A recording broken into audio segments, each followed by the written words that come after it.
Hello and welcome to another edition of Metal Roots. Tonight I am joined by Mark Zonder, who you might recognize from bands such as Warlord, Fates Warning, and his newest group, A2Z. So Mark, welcome to the program. It's awesome to have you on here tonight. Thanks, man. I really appreciate you taking the time. I guess just for starters, just tell me a little bit about your childhood. Let's go way back. Let's talk about Mark as a kid. You know, where'd you grow up? What were you into as a kid? Well, I was technically born in Detroit. We moved to Los Angeles when I was 5. And then we moved to San Jose, the Bay Area, when I was 8.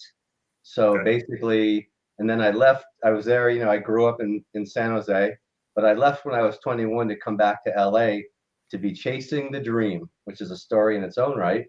But I first got into the drums kind of thing when I had my first drum lesson when I was 7.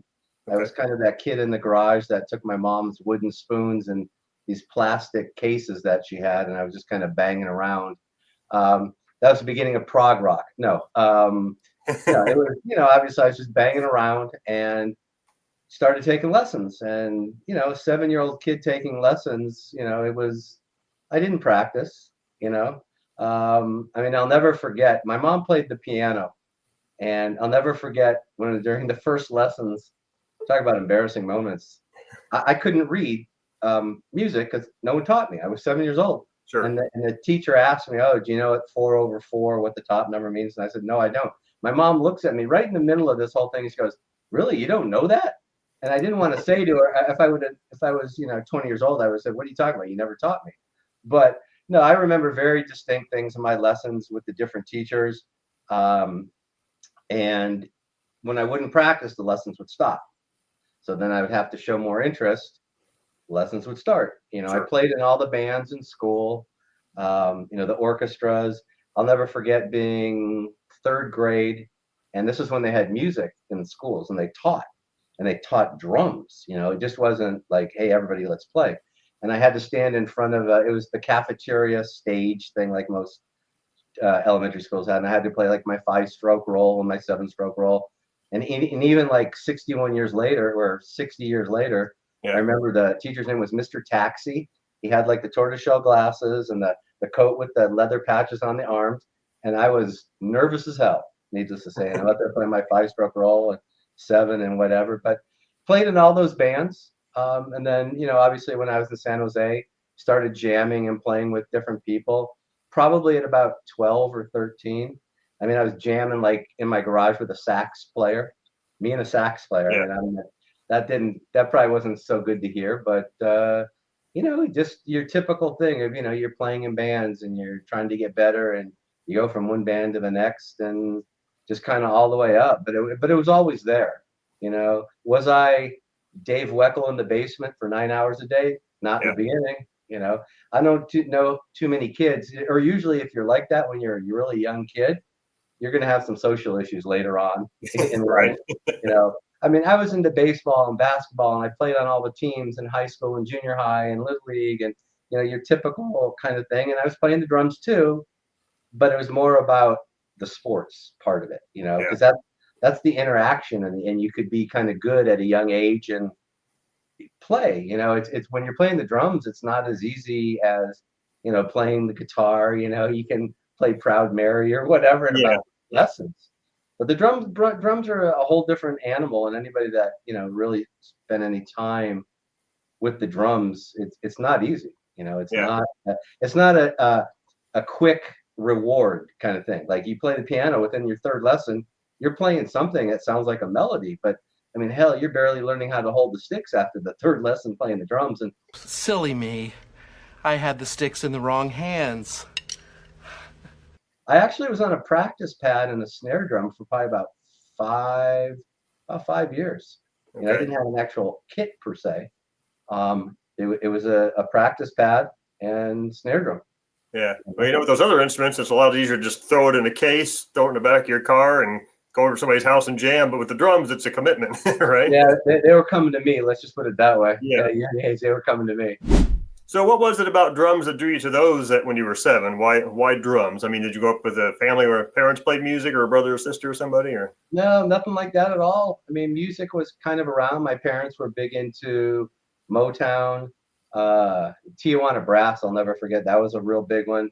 Yeah. You know, West Side Story soundtrack, Third Dimension. It was kind of that time. But Motown was really big. Obviously, you know, the Beatles kind of came in. I wasn't really a big Beatles fan by any means. But I do remember my dad going to get us the Monkees' first record. Yeah. Cool. I mean, you know, Last Train to Clarksville and Yeah. I'm a Believer and Stepping Stone. Those were great, obviously great songs. I mean, you know, you can't knock the songwriting on that.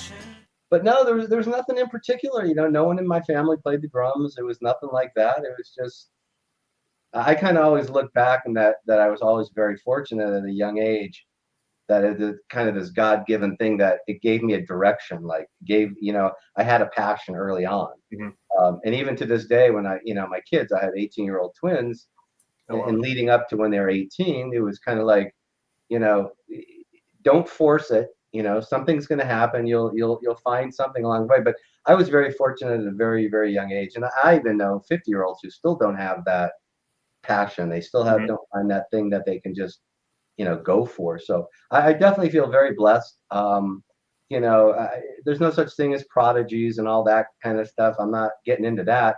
It was just, I was just very thankful for that path that led me there. However I got there, Sure. you know, and even to this day, I still have that same feeling when I walk into the studio and I see the drums and I sit down and I start to play. It's the same feeling, you know. So Yeah. I've been very blessed in that department. Now, do you remember some of your earliest influences when you kind of got a little bit more serious about drums? Were there certain bands or drummers you gravitated towards? Yeah, you know, in the beginning, it was just trying to play along kind of thing and just anything and everything, just because it was very developmental. You know, you just didn't jump into, you know, a Rush record or whatever. You know, Right. actually, probably Rush wasn't even around back then. But anyways, the first one that really got me where I really sat there and did the old needle on the player was the very first Journey record, and it was Okay. Ensley Dunbar. And I remember seeing them because you got to remember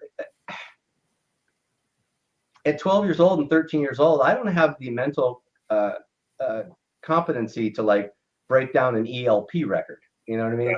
I don't have the mental capacity to break down a Genesis record. You just don't have it. You can listen to it and go, oh, that's cool. And oh, it sounds like here's where the backbeat is. But you can't break it down. You can't figure it out. It takes time, you know, drum lessons, practicing, you know, Sure. your reading skills getting better. You're putting 2 and 4 together and how it works. But that first record had so much of the hi-hat, the left foot, the hi-hat, Yeah. complete independence. And also we saw them because they were in the Bay Area. We saw Yeah. them all the time, you know, whether it was at a city college at a gig or a really small club in San Francisco, because I was in San Jose at the time in the Bay Area. And to just go see that and to watch Ensley Dunbar, first guy I ever saw that played a China inverted like everybody does today. Right. He was playing traditional grip and he tore it up. It wasn't just like boom, cha, cha, cha, you know, kind of thing. It wasn't that. I mean, he was like an animal. He's kind of a big guy, he's like 6'2" or whatever. And I'll never forget sitting there just going. Plus, he was the first guy that ever had a drum kit that had stars and moons and stuff that were really cool painted on it. Obviously, later on, that was no big deal for everybody to do. But my parents took us to, you know, I saw Frank Sinatra. I Okay. saw Sammy Davis Jr. I still say Sammy Davis Jr. is the best entertainer I've ever seen in my whole life. But I was exposed to music and drummers and stuff like that. And we saw Sure. different bands. And, you know, even, you know, when I went to see Fleetwood Mac, when that first White album, when Buckingham Nicks joined the band, it was like Mhm. 76. You know, it was cool. It was great songs, but it wasn't Ensley Dunbar. Yeah. Yeah. You know what I mean? It wasn't. And I saw that and I went, oh my God. It was like the drummer's just not back there, you know? And that's a funny thing. I get asked the question all the time. Oh, was Neil Peart such a great drummer and blah, blah, blah. And yes, but to me, I can name you 15 guys that have better chops and are gazillion miles ahead in the technical department. Mhm. But what he did that the other guys that I'm talking about didn't do is he was the guy who brought the drums to the forefront. He was the guy who made all us other drummers say, man, it's cool to play over the bar and it's cool to incorporate these other sounds and it's cool to kind of play lead drums, not in a frenetic, let me play every fill I can play, but you just don't have to play the backbeat. You can add the little things. Now you got to remember he was playing in a 3-piece band. That makes it a lot easier, and there's more space than if you're playing with the Doobie Brothers. It's not going to work out the same way because there's too much going on. But I think his biggest contribution, and people kind of overlook it because they always talk about the chops and the grooves and whatever. To me, it was the fact that he made it like cool and okay to be out front and push that envelope and really push different things, you know. But no, Inslee Dunbar, you know, is kind of like my guy. There's been several over the years that, you know, I've stole stuff from and, you know, got their books and ripped them off and did different things and all that kind of stuff. But yeah. That's very cool. Well, you answered a couple of my questions because I was going to ask you the first concert you saw, but you mentioned seeing Journey and Fleetwood Mac and some of these groups and even Sinatra and things like that. Actually, no, probably the one that most maybe metal guys that I'm going to relate to is the Rainbow Rising tour. Oh, very cool. Ronnie James Dio, cozy with his air conditioner behind him. A little unit behind him. But here's the kicker as compared to today. 450 people at the San Jose Civic. It was empty. Wow. It was empty. But it was the Rainbow Rising tour, and it was mind-blowing. It had the big rainbow. Yeah. You know, the whole bit. Oh, no, it was great. It was absolutely awesome. Oh, yeah, that would be awesome.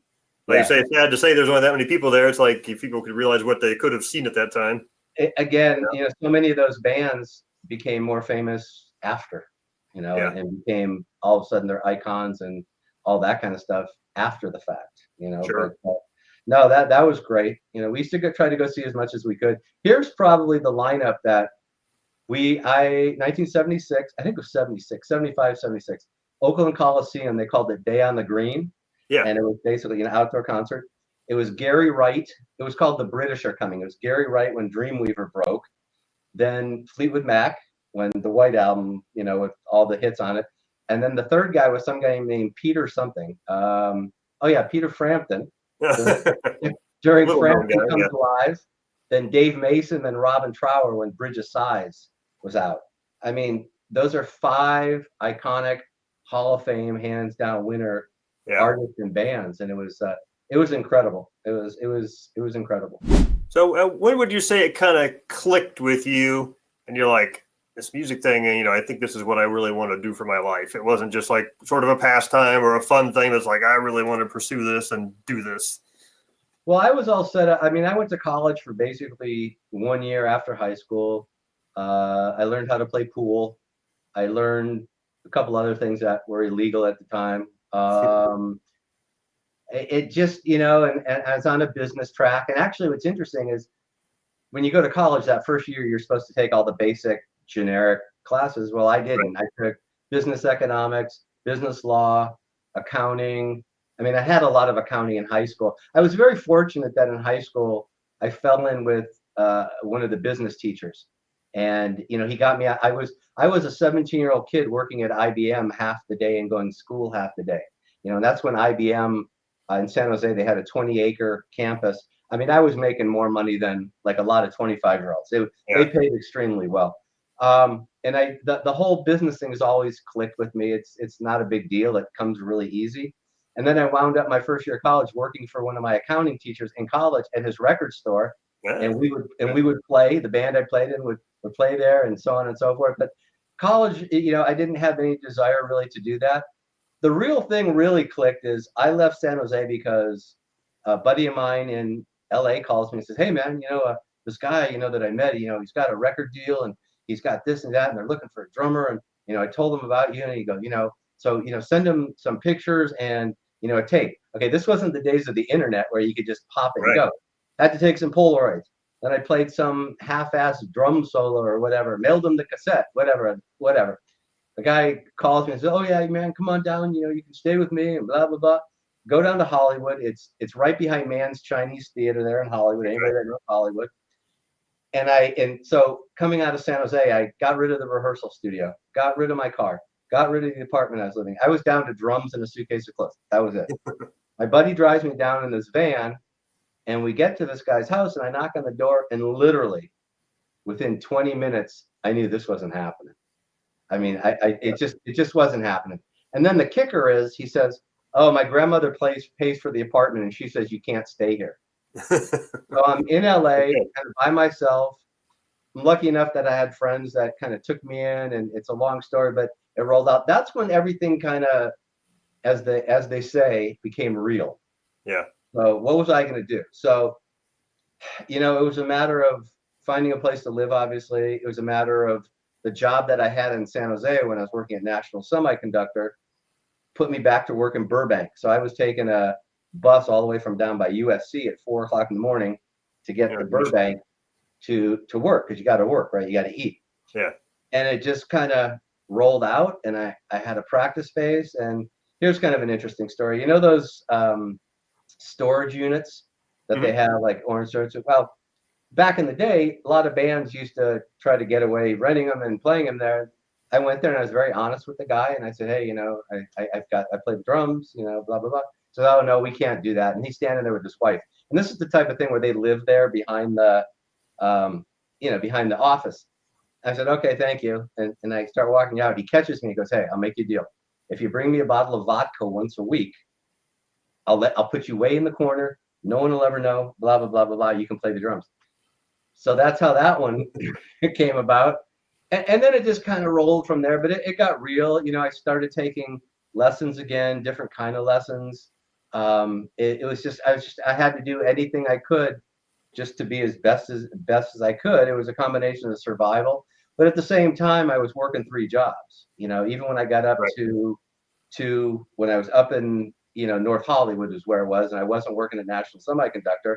I was working for a collection agency, I was in the office part of it. I wasn't the guy on the phone. And, I was doing construction with my buddy. We used to go to Santa Barbara all the time at 4 o'clock in the morning and do construction and come home and rehearse, so you have to eat, you know what I mean? You got to buy sticks, they weren't coming in the mail back then. And it's a great thing to do when you're young, you don't have a girlfriend or wife, and you don't have any kids.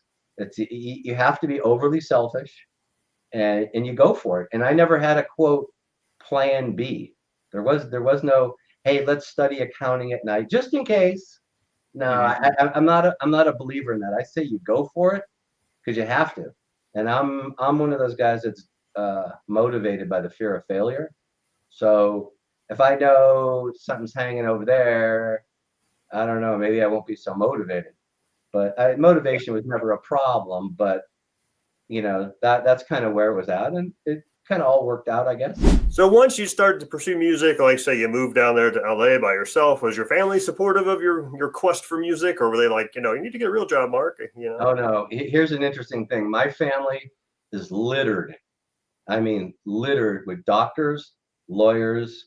My dad was scientist, chemical engineer with metallurgy, kind of funny, as a major. I don't know if you ever remember the X-15 rocket. It's a black rocket. Actually, Neil Armstrong flew it. It was one of the first rockets that broke the speed of sound. My dad was involved with the fuel for that. He didn't design it himself. His company and he was involved with that. Also, when he was in the Army, he was in Utah with Agent Orange. Okay. So my family, like I said, is littered with that kind of thing. And you would think, that I could just imagine the discussion between my mom and dad. Oh yeah, he's going to LA to be a rock star. Say what? But no, unbelievably supportive, always supportive. My dad always told me, like a game of pool, just keep one foot on the ground. They were always supportive. My brothers were completely supportive. Besides sending me money, my younger brother would send me vitamins because he thought I wasn't eating right. You know what I mean? No, unbelievably supportive. But the real truth of the matter too is I never gave him a reason not to be. I never got involved in drugs and alcohol, and I never got arrested. I never, it was nothing like that. It was just kind of a straight line of where I wanted to get to. And no, my family was supportive all the way around the block. I'm talking about my mom and my dad and my brothers. Now, outside of that, I'm sure there was a few people in my family going, what is this guy doing? They thought I was some kind of freak or whatever the case may be, but so be it. I didn't really care. I really only cared about my mom and my dad and my brothers, what they thought. And but No, they were very supportive. It's a funny story is my brothers who came down and hung out, we called it Warlord Manor. And what it was the top floor of this warehouse. And we're talking old warehouse, like nasty warehouse. And they would tell my mom, you don't want to go see him there. you don't want to go see him there. But no, like again, it all worked out. And, I think if you give 110%, that's all you can do. So it worked out. Let's talk a little bit about like the sort of how the bands all played out. So you moved down there, and I know you met Bill when you were kind of gigging around LA and playing in bands. So then you joined Warlord. Me and Bill met in San Jose. In San Jose. Okay. And it was him and I after we met, playing at a record store gig. Yeah. And I was playing, and the singer's girlfriend thought that Bill and I would get along really well because of the music styles and the directions that we were into. And long story short, we started jamming together, but it was just Bill and I, and we couldn't find bass players and singers. And we did that for a long, long, long time. And it got to the point where it's kind of getting burnt out, I guess you could say. And then when I moved to LA, he came after that. And that's when we kind of put the whole, Warlord Manor, and we got in the rehearsal studio where we lived kind of thing. And then we just started hitting it.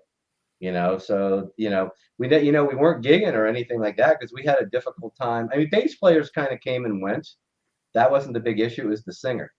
That was always the big issue. And Warlord auditioned everybody that was available at the time.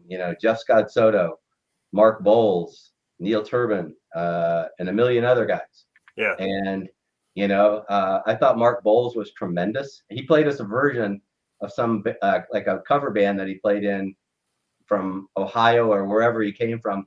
They were doing Elvis Suspicious Minds. And even to this day, you can get it on the internet. It's amazing. It's mind blowing.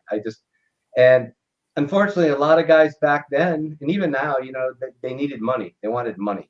Sure. Especially singers kind of have that thing, like the singer, we didn't have any money. We didn't have a record deal. We hadn't even gotten to that Metal Blade stage yet. We were just two guys with a dream, basically. Just like a million other people in LA. Right, exactly, yeah. So that was tough. We could never find the singer. And Jack Rucker, the singer that's on that the Deliver Us album, he never rehearsed with us. Bill just pitched him. He was just a really good session studio kind of singer guy. Bill just pitched him the lines one at a time while we were in the studio. And that's how the record came about, We did do one showcase for Bill Aucoin, who was managing Kiss at the time. And I'll never forget, we're over at a place called Stone Fox, North Hollywood, and it's next to Amigo, which is the Warner Brothers studios where Montrose did the record. Poison wound up doing their record there. Frank Sinatra recorded there. It was the Warner Brothers place. And so here's Bill Aucoin, and he sits down and he starts telling us about this new act he's got, some guy from this band Generation X. And we're all kind of going, whatever. It was Billy Idol is who he's talking about. So here we go. Warlord's playing the showcase. The big drum set. Bill's got like the Kiss boots on and the leather jacket. The bass player looks great. Everything's cool. And Jack comes waltzing in, and he's got like flip-flops on and a black and white like striped shirt and like a cape that you get from a 9-year-old going out on Halloween, and the eyeliner, that makes, Marilyn Manson look like nothing. You know what I mean? He just didn't get it. And Bill, we played and the band sounded great and Jack sounded great. No question. But Bill Aucoin just sat us down in front of all of us, just said, you guys are great. The music's great. You need a different singer. This just isn't going to work. That cut, that dry, that plain. Wow. And, I don't think Jack liked that too much, but hey, life goes on. What could you say? So then was Fate's Warning the next thing for you after Warlord, or is there something in between? Or well, there's about 22 different things in between. Okay. After the whole Warlord thing dissipated, basically what happened is we do Deliver Us, we do the video, we do Cannons, we do these different things. I could tell you stories like where Michael Browning, who managed AC/DC, heard of the band. We get a meeting with him. We go up to his house in the Hollywood Hills, the typical thing like you see. And he puts the record on, listens to one side, doesn't say a word, flips it over, plays the other side, doesn't say a word, picks up the needle and says, you guys know that you have a platinum album here, right? And me and Bill are looking at each other going, oh man, this is going to get good. And he goes, but here, and then he goes, but nothing's going to ever happen because you're on a very small label and they're not going to be able to do anything for you. And that's no knock on Brian Slagle and Metal Blade, because always grateful for everything they did Sure. and continue to do, because A2Z's on Metal Blade. Right. He just wasn't in the space. Brian's working at a music store. Okay. Yeah. I mean, Brian could have had Iron Maiden and he couldn't have done anything with it. It's just, it was a time, it was a place. Money's money. And so Bill was getting frustrated, obviously. And then, we continue and we do the video because we thought, okay, we're not really an LA band. We want to get this out to the world. And of course, there's no internet and there's no YouTube. Yeah. So we said, okay, we're going to do a video. So we do this video of the whole thing. We build all the staging ourselves. The funny part on that video is that place, Perkins Palace, is the same place when in Spinal Tap, when the record shows up and they come down the aisle with it. That's Perkins Palace. Really? Oh, that's cool. Tina Zamparelli, may she rest in peace, took care of us. She was like in charge of the venue. She gave us everything, and she was great. And the funny part about that video is because of all the problems that we had with the light, the sound, the this, that, the other. We were planning on like shooting it 3 or 4 different times and angles and editing. We wound up shooting it one time. That was it. Yeah. So we tried that. We got that out. It got some play. The frustration of can't finding a singer. We're writing more material. We're using one of those little Fostex X15 4 tracks on a cassette. We're moving, but can't find a singer. Can't find a singer. And Bill just got to the point where he couldn't. It was just enough for him. He got very disillusioned with the business per se. So when that happened, I kind of wound up with our little Warlord Manor, and that was basically about 400 to 500 square feet in a 10,000 square foot building. And we had a PA there, and basically I was doing a thing where I'd work, and then I'd rehearse with one band from 12 to 3 like a funk band, and then from 3 to 9 like a metal band, and then from 6 to 9. I don't know if you remember the band Animotion. You're My Obsession. It was. Yeah. Yep. Remember that song? I rehearsed with Charles and Astrid in a band called Plain English. That was really, really cool. I was just diving into anything and everything that I could, could do. I had to keep busy. I answered the ads, the whole bit. But yes, what happened during that time is I was doing a lot of drum tuning with Bill Matoyer, who was doing all the engineering on all the early Metal Blade records, whether it was Bitch, DRI, Tourniquet, who else? There's a million of them, Sentinel Beast, blah, blah, blah, blah, blah, blah. And I wound up doing the tuning on a couple Fates Warning records. They came to LA, they rehearsed in my studio, and Jim was a big Warlord fan. Okay. And so basically the way the story goes is when they're looking to change after No Exit, Jim calls me up and he says, hey, I wanted to know, do you want to play in the band? And I said, I'll be really honest with you that if your direction is kind of that No Exit kind of thrash metal, kind of whatever you want to call it, I'm not really your guy. That's not what I want to do, or that's not really who I am. He goes, oh, no, we're trying to change. And that's part of the problem. We want to go in a different direction, but Steve, the current drummer, is not really picking up on where we're going. So that's how that came about. And, and all of a sudden I find myself in the Carriage House in Connecticut. And this was the days of, I was in LA, Jim was in back east, and I was in my little rehearsal studio, and I'd record things and play them back to Jim over the phone, like to his parts kind of thing. And this was days of mails with cassette, or we played a lot of stuff just over the phone, holding it up to a speaker kind of thing. And then I found myself in Connecticut at the Carriage House doing Perfect Symmetry.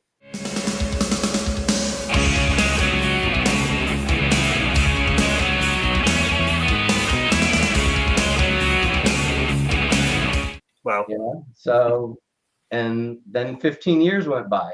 Do you feel like, I think to most people you're known as sort of a, prog metal drummer or a prog drummer just because of the Fates Warning, all of the stuff you've done has been a little bit more in that prog element. But would you consider yourself a prog drummer, or you're just, like you say, kind of a child of all sorts of drumming, I started off a long time ago wanting to be, and I know this is going to sound really cheesy, but I wanted to be Mark Zonder. Eddie Van Halen wanted to be Eddie Van Halen. Sure. I wanted to be Mark Zonder. Now that's a detriment at times because, like you just said, you're known for this. But I spent a lot of years in that band. I also played with Graham Bonnet. Thinking that maybe we're playing some gig and the Scorpions are there and they're looking for a drummer and I can play that too. I got Cozy Powell down. You know what I mean? No problem. I did a lot of things where I was studying Afro-Cuban, to just expand things. I'm not a big jazz guy, but, I was taking lessons and Tower Power and Dave Garibaldi, that kind of stuff.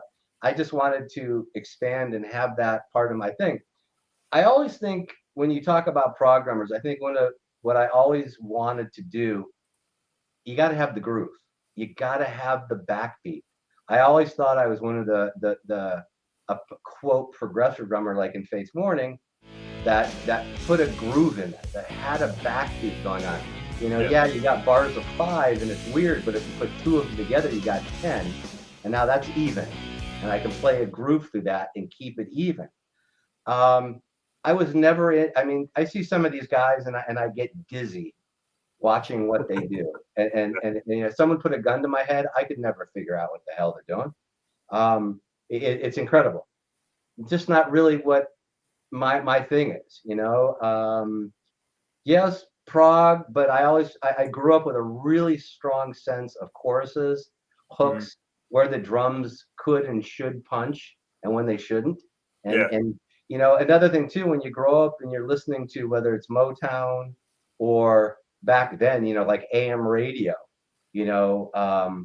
whether it's Donovan or Strawberry Incense Peppermints with Strawberry Alarm Clock or even whatever, all those bands back then, there was a certain verse, chorus, bridge, maybe a breakdown. There's a certain style, and that was just kind of beat into me. And I kind of had that in me. So when I'm putting parts together for songs, I'm trying all kinds of different ideas. And yes, it can be prog, but I think it's been pretty well documented over the years that people say the drum parts are orchestrated. They're like orchestrated. They're like a song within the song. And I was always kind of a believer in, like, if you played it once and it was really cool, why don't you just deviate it the second time, but it relates to the first time instead of like something completely different where the listener is mind boggled, because I would be mind boggled as a listener. Now, I know a lot of people love that kind of stuff. I know people love that thing where they got to get the calculator out and start charting. Math metal or whatever they call it. What's that? I said math metal, where you got exactly. And it's like, no. I think Jeff Beccaro said it best when he goes, there's no reason to play an odd time. You know what I mean? He goes, there's no reason. The way certain guys, just the groove, it's all about the groove. It's all about the song and being able to feel it. Yes, you can play an odd time and make it feel good, but that's the trick of the drummer, to make it feel good, that they can lock into that. Yeah. But a lot of the frenetic stuff and the crazy stuff, and it just never interested me. I was kind of a believer in, like, if there's a screaming fast guitar part, well, why don't we play the drum part behind it, like at half tempo, or it's something else that counters that, so it doesn't sound like everybody's running to the lunch line at the same time. Sure. You know what I mean? So even as a drummer, and I know drummers take a bad rap for it. Like, what do you call a guy who hangs out with musicians? Okay, I've heard them all. But the dynamics of what's going on and how you construct those drum parts and how you counter against other instruments is really important. And this didn't happen when I was 15. And believe me, there's Fates Warning records that I had riffs that I was going to shove in there no matter what it took. I don't care. Just get it in there because I like the riff. But as I gotten older, it's a lot more about really finding that kind of that open ground to go to. But no, I always wanted to kind of be Mark Zonder when I was growing up. I obviously had my heroes that I wanted to play like, that I had no idea how they were doing what they were doing, but it takes time. Guys just don't come out playing like that. Yeah. Sure. And so, I thought it was more about that, but that the prog label kind of carries behind, but again, I'd like to think that, everything I did with Fates Warning and, especially you can listen to the Warlord, and it's not prog, but if you listen to the drums, there's elements of that, that thing of the drums kind of popping out. But also, with A through Z, it's definitely groove oriented. It's definitely chorus oriented. Yeah. But doesn't mean you need to play the beat on the hi-hat and the kick and the snare. It can be on the toms and the bell, as long as it's a groove and it's repetitive and people can grab it. You're good. And that's kind of where I like to go. But there is a time and a place for really simple, absolutely. Sure.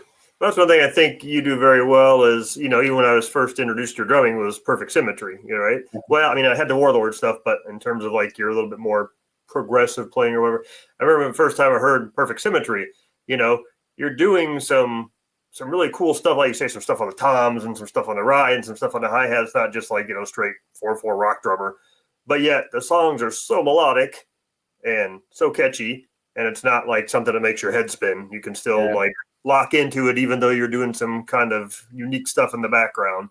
It was just very, very melodic, very different at the time. Didn't sound like anything else, Oh, no, thank you. It's just one of those things that I kind of play for me first, like what I like to hear.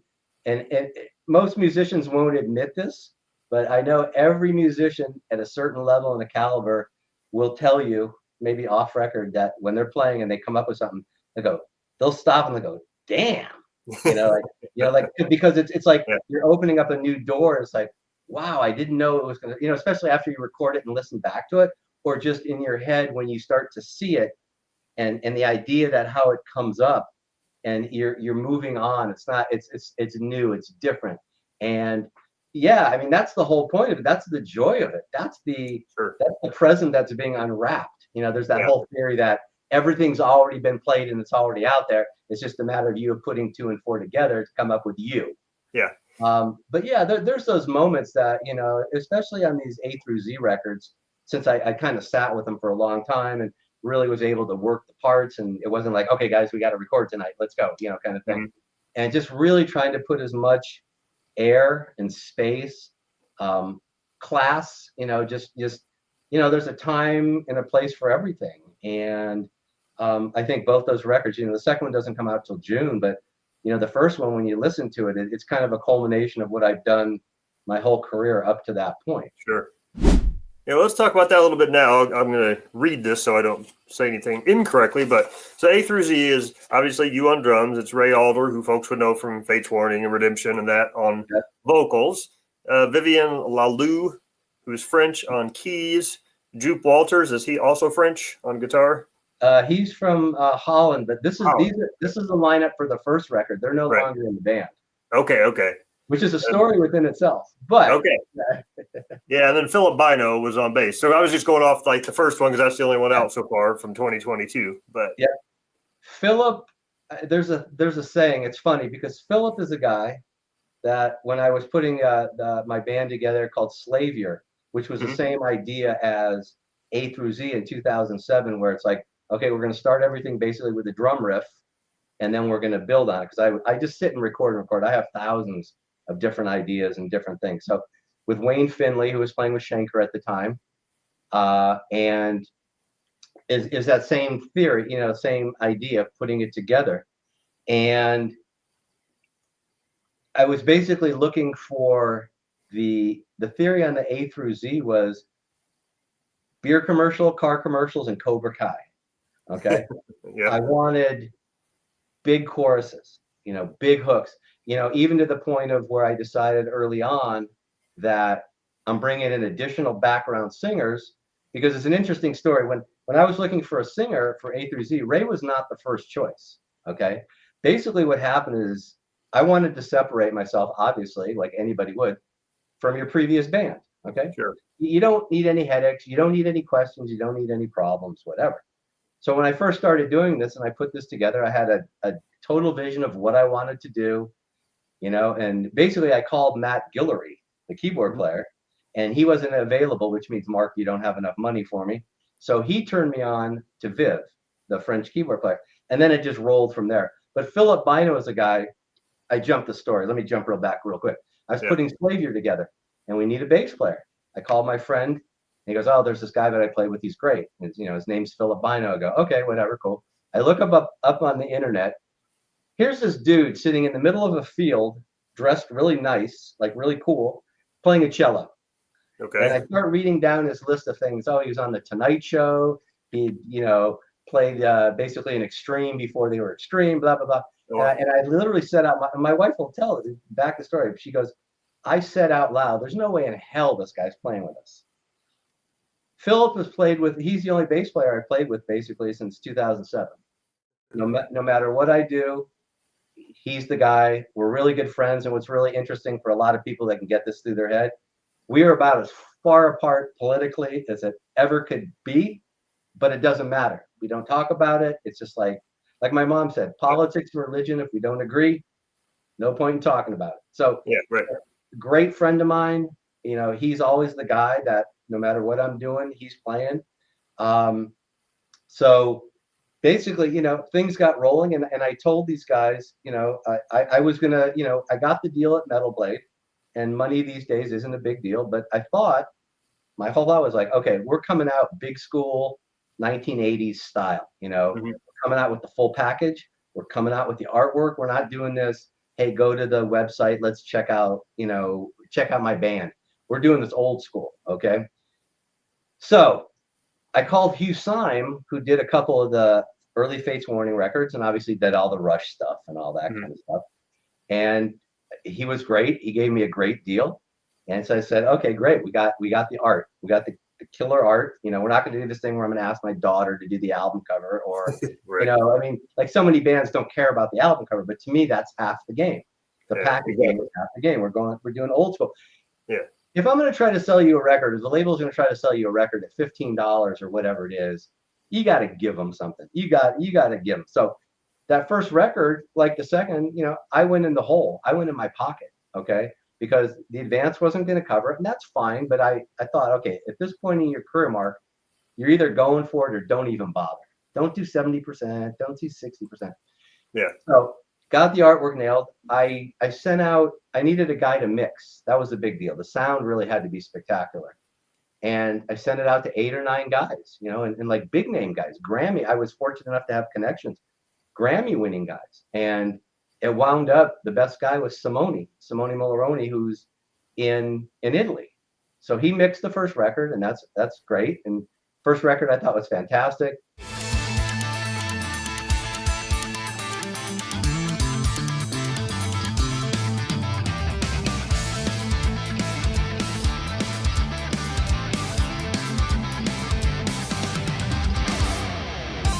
Basically, when we went into this, I said, hey, this is what the plan is. If you're not into it, let me know now.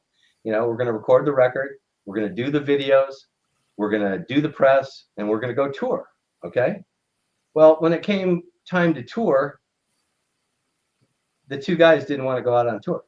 Okay. And it caused a big problem. Oh, well, I'm tied up with my Rush cover band for 9 months, but then I might be able to go out. What record lasts unless you're Iron Maiden or the Beatles 9 months? Right. Yeah. No one's going to want to wait 9 months. Then all of a sudden I said, oh, okay, cool. That's great.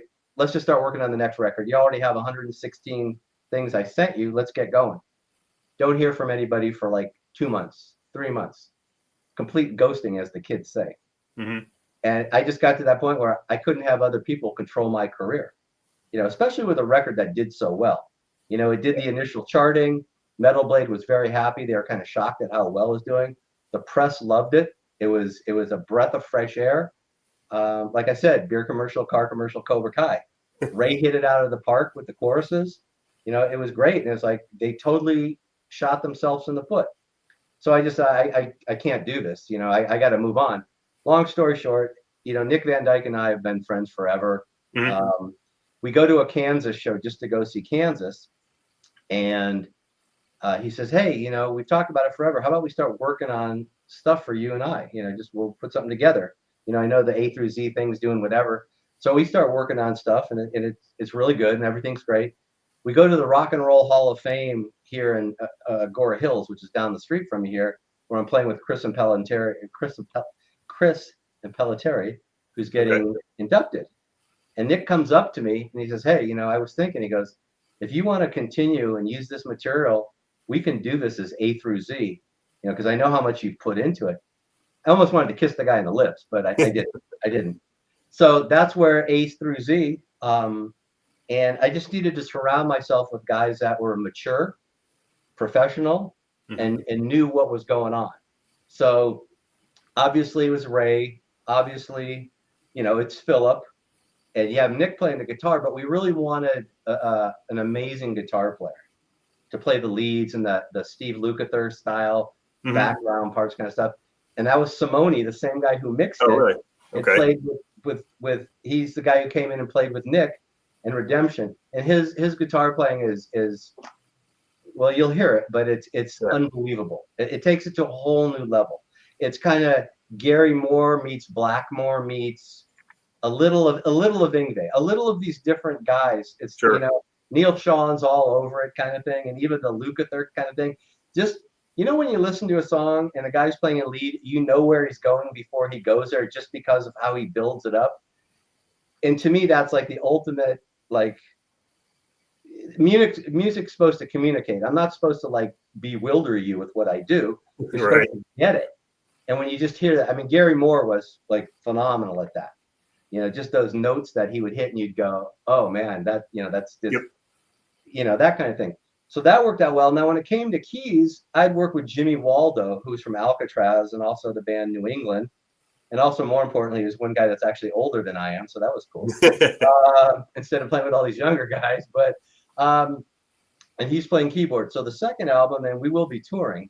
Everybody's already committed to that because all these guys are like, road dogs. And what's interesting is, especially Nick, who has, a corporate day job, he told me straight up, and again, it's all about communication. And that's what's missing so much in this business so many times. He told me, he goes, "Yeah, we're going to do the record. I love it. Great. We're going to record it. Everything's going to be great. We're going to do the videos, all this kind of stuff." He goes, "But I'll be honest with you, and I know I might not be able to tour like you want to tour." He goes, "That's cool, but I'll give you 3 guys that could fill in for me." So he was about the band, not about himself. Sure. Yeah. And that's really important. So we'll see. Hopefully, Nick will be able to do it. Simone will be able to do it. But beginning of January, Metal Blade's kind of going out on a little bit of a limb and bringing everybody out to do all the videos. They're backing it. They're taking care of it. It's awesome. They're investing in it, to do like real videos, real press, real photos. Obviously we'll take advantage of that time when everybody's together and get all the autograph things done and do this and do all the little interviews that we can use later and just really get it done. But it feels great to have a label support. That's all. That's very cool. Yeah, well, like I say, especially in this day and age where, oh my God. But especially for like the music you're playing, you're not, if you're a Taylor Swift or a pop artist or a rap artist or a country artist, they might put some money in you, but sort of original rock and roll, hard rock, metal doesn't get a lot of support these days from record labels. No, it won't. I guess like I joke with the guys in the band. I go, when I had the conversation about how they were gonna, get behind this and they're gonna get everybody out here, and I said, "Oh, I guess they really like the record." I guess they like the demos, Yeah. So, but no, it's the second album, a little heavier, not in a Pantera way, but heavier in a Deep Purple style of way. Keyboards are used completely differently. On the first record, they were kind of the Toto, kind of this kind of keyboard. Jimmy's more of a Hammond guy, and it's a little bit more grinding and edge. Yeah. Ray delivered again, big choruses, big vocals, big background vocals kind of thing. The lead guitar playing is incredible. Nick's songwriting is great. I mean, it's just very good. And the artwork, again, I went back to Hugh, and I'm looking at it right now, and it's quite the album cover. The first record had the apple and the zebra, the A and the Z. Well, the second one has another A and a Z coming out, and it's not Apollo. It's not Apollo and Zeus. Okay. It's A through Z, and again, I'm pretending I'm 25 years old and I'm building the next greatest band in America, and approaching it that way. For that first record, we did a video for every song. Were they the greatest videos in the world? No, but that song once a month would pop up and people would watch it and hear it. And what's funny about that is video number 9 did almost as good as the first video that was like a professional. Yeah. So I'd like to think that we're onto something. I think live will be just intense. It'll be Well, intense. I love one thing you said a little while ago is about like the cover art was important to you. And I talked about this, I think, on practically every podcast I've done, but especially I think in the genre we're talking about when it comes to rock and hard rock and metal, cover art is important. I mean, it's all part of the package. And I think, like you're saying, going back and you've got elements of 70s and 80s and all these different things in your music. And I think that's what's been missing because, I'll be the first to admit I love heavy metal, always have, but where metal's kind of gone the last few years is with everything just getting into the growling and the screaming and the blast beats. That kind of lost me because I still want melody in my metal. I still want catchiness and hooks. So to hear you talking about having those hooks and those melodies and those things and those guitar solos, and I think it's kind of, hearkening back to sort of the things that maybe love metal in the first place, Absolutely. Also, I mean, we didn't record on a 2-inch tape machine, but there's no samples, there's no triggers, there's no cutting to the grid, there's no that, That's a lot of hours back in that room over there in the studio, tracking it till it was right. I mean, I had the luxury, obviously. I wasn't paying by the hour, right. So we weren't doing the sample this or trigger that or none of that. It's do it the right way, and it's obvious when you listen to the record compared to when you listen to other people's records. You hear that sampled kick, you hear that sampled snare. There's no dynamics whatsoever. And it's just so like formulaic. Yeah. But no, it's a heavier record. It's a little more proggy. It's interesting. I actually had Philip bust out the old cello, and a buddy of mine, who's a composer, is playing violin. It's cool. It's kind of that Mike Oldfield Tubular Bells Exorcist kind of thingy dingy. Yeah, it's I don't know. It's quite the record, I'd have to say. Again, and this is something not that I learned, but something that Warlord had too. No two songs ever sounded remotely alike. And I'm not sure if a lot of bands can say that, okay? Especially when you have longer careers. But this is just the second record, and all of a sudden we're looking at 21 total songs between the first record and the second record. Nothing sounds the same.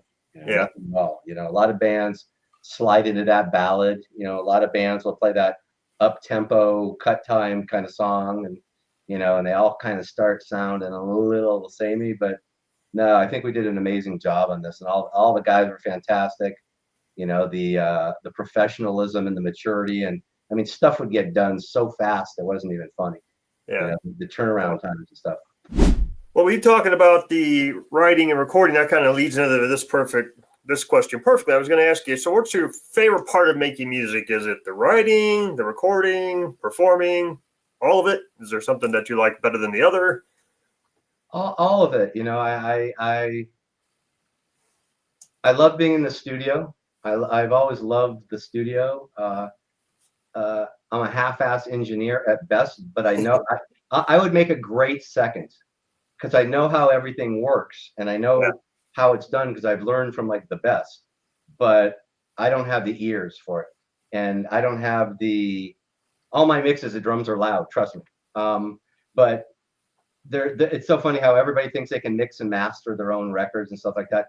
To me, the guy mixing it is the sixth guy, and he's actually, I would almost stick him right behind the lead singer as far as importance goes, because to me, the way your record sounds, right, those first two bars, and you hear a crappy snare.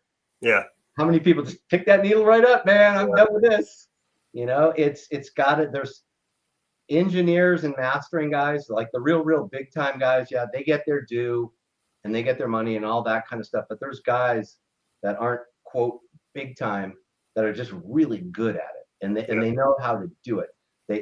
They've put the years in, they put the time in. And then what they are. I work with the guy. His name's Kevin Majorino, and his big thing is he was out with Jewel forever, doing front of house.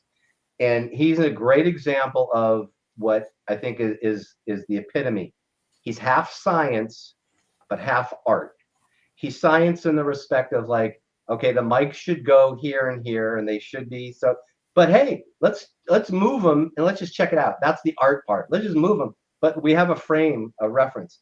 He's the kind of guy that knows the gear inside. I mean, like a scientific dude, really smart guy, but then the art thing, hey, let's do this, let's try this. Maybe this will sound like really cool and we're on to something, So, so many guys today, it's all samples, it's replacements. I don't know, an engineer, when I came across Simone that was recommended by one of the guys in the band, it's like anything I do of like importance, he'll be doing it, I mean, he's just great. I mean, really good, really good.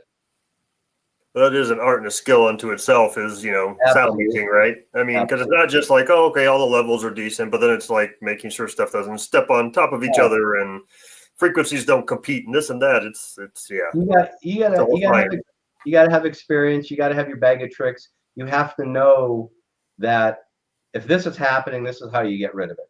You can't sit there for 25 minutes in front of the drummer trying to get rid of that honk or whatever. You got to, oh yeah, that's 600, or whatever. Right. It's the same thing. Like when I'm in the studio, if I hear something rattling or buzzing, I know what lug to go to. It's just working with people like that is amazing. But to answer the question, I love both ends of it. I love the live thing just because of what it is. There's so much more of a power in a live situation.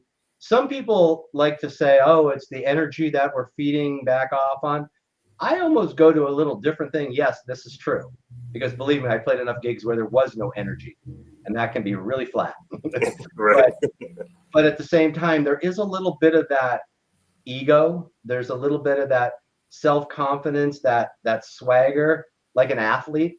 I equate the same sometimes, a professional athlete. The same thing, they know they're doing something very well. It's freeing to them, it's freeing to run up and down the court or whatever the case may be. It's the same thing like when you're playing live in front of people and the interaction with the band, and the lights, the visual of everything and the sound. It's, you don't get that in the recording studio, Exactly. I love all aspects of it. There's no doubt that there's nothing about this business really. I mean, I love doing videos. I love doing interviews. It sounds funny, but I'm talking about myself. How could you not like it? What I mean? Like, okay, let's be honest here. You're not asking me about world economics. I mean, I'm selling myself per se. Sure. No, I've always loved it. I was without a doubt and still am that guy. Like when I got into it, I wanted to be a rock star. You know what I mean? Sure. I thought that was just the ultimate. I knew I wasn't going to be able to have a career in professional sports, as I got older and wasn't that big or anything. But no, it's just always wanted to do it. I think everybody who, plays in a band had that moment as a kid where it's like, that's what I want to do, right? And it's like you're in your bedroom with your tennis racket air guitar or your pots and pans and Tupperware playing drums and, just imagining what it would be like to play a gig, play on a stage. And well, I think you nailed something when you talked about that live experience, like just the visuals and the power of the music live and the energy and things. I personally believe that music is a gift from God. And I think when you go to see a show, I mean, to me, sometimes that's like the ultimate connection, right? Music has that power to take you to another place, to bring you joy, to, sometimes communicate sadness, communicate whatever. It's like its own language. And, it's just a way to connect that you can't do any other way. No, absolutely. And to take that even a touch step further, I was having a discussion with a guy, and obviously he wasn't my age. He was much younger, and he was kind of talking about how he didn't like, a lot of the earlier Sammy Hagar stuff. And I said to him, I go, well, okay, I respect your opinion, but to me, it was a time and a place. We were listening to the Red album with Cruising and Boozing and Rock and Roll Weekend when we were 16 and 17 years old, driving around, listening to that and UFO Lights Out and looking for girls and going to concerts. And it's a time and a place. So every time that song comes back on, I'm 17 again, right. and I'm thinking about that. And I'm listening to Sammy Hagar sing and I'm thinking, oh yeah, I remember that. Oh yeah, the whole thing. And it's like, sometimes, like you said, it's not just the virtuosity of the musicians, it's the time and the place. I mean, I know it sounds funny, but that song I think someone else did it, but Sammy Davis Jr. kind of made it famous, Mr. Bojangles. when he, he does the thing with the top hat and he's backlit. And I remember hearing that as a kid when I was 7 and 8, and the song just resonated with me. And as I got older and older and older, every time I heard it, it took me right back there. Yeah. So music definitely has that, ability as well. I've always thought the song Jukebox Hero by Foreigner sums it up perfectly. Standing in the rain in a heavy downpour, thought he cast his own shadow by the backstage door, like a trip to the past. All those lyrics are like, oh, we all know that feeling, Oh, absolutely. I still think he is the most underrated singer that America ever produced. There's no question about it. Just always love for it. Actually, here's a great Lou Gramm story. This will give you an insight. The Rock and Roll Hall of Fame that night, he was being inducted, but he wasn't playing. He was just there. And I saw him during dinner, nicest guy in the world. And I just said, hello, thank you for all the great music. My daughter, who's 17, just really, really loves you. And your music is spreading the generation.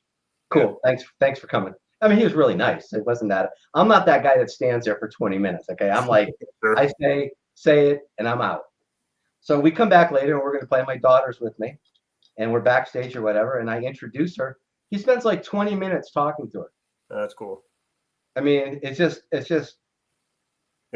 unbelievable, and to me, that's the voice of a generation, I mean, yeah, it happens, but it's sad what happened, with the brain tumor and how he got sick. But I mean, just the nicest guy, and what a great singer, what a great writer, But I love hearing stories like that too, because that's, to me, the other power of like music is like when you're a musician, right? You kind of have a platform, you're on a stage. It's like people kind of listen to what you say, good or bad, right? So if you can have that power to make an impact in someone's life, just like you did in your daughter, just talking to her, taking that time to, hey, you're worth talking to, you're important, Oh yeah.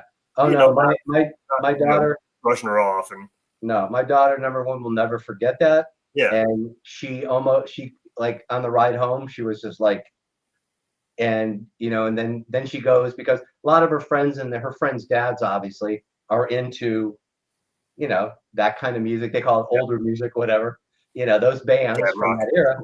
And she has a story to tell. She has a story to tell, and it's a very positive one. So when it comes to like your sound, I guess, if you want to say like maybe your drum sound or that, is there any specific techniques or specific gear that you kind of rely on to create your sound, or do you experiment a lot with different kits and different tunings and different heads and all kinds of things? You sitting down? I'm sitting down. I own one drum set. Really? It's over there. Okay.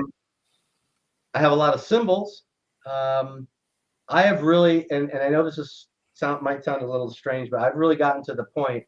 It's more about my head and my hands and my feet than when I'm playing. Now, granted, I have probably one of the finest drum sets ever made. Okay. Okay. I'm not banging on a $200 drum set, and everything I have is, state of the art per se. Sure. But I don't play around. I play a very small kit. It's a 20-inch kick, 20 by 16, 10-inch rack, 14-inch floor. Coated ambassadors, clear ambassadors on the bottom. I want the tone. I'm not into duct tape and everything. I'm not into pinstripes. I'm not into, I mean, these are DW, top of the line, handmade, specifically made for the lower end, blah, blah, blah, like all the scientific stuff. My kick drum only has the old school felt strip that goes against the batter head. So the drum is wide open. I've been fortunate enough to work with a microphone company called Loudon Audio for years and years and years. So I have the best of the best.